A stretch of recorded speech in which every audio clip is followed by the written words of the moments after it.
Hello नमस्ते सबैजनालाई। यार आज औधी रिस उठेर आएको यार।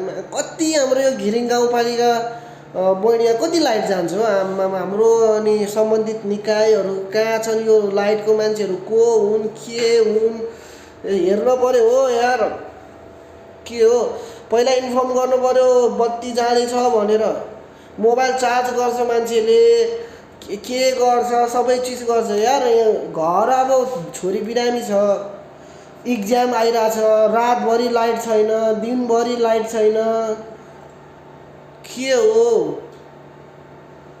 केयरलेस गर्नु भएन हो यार। यस्तो तरिकाले कम त दुःख पाइरहेछ यार। छोरी बिरामी छ यार, लास्टै टेन्सन भइरहेछ। कुरा गरौँ के गरौँ। अब मोबाइलमा रिचार्ज हालौँ भने पनि अब ऊ छैन, चार्ज छैन। यस्तो त कहाँ हुन्छ यार। यसरी हुँदैन, यसरी केयरलेस गरेर भएन। यो सम्बन्धित ठाउँसम्म पुगोस् यो कुरा।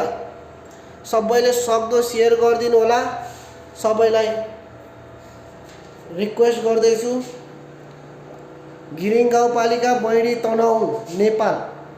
ल है।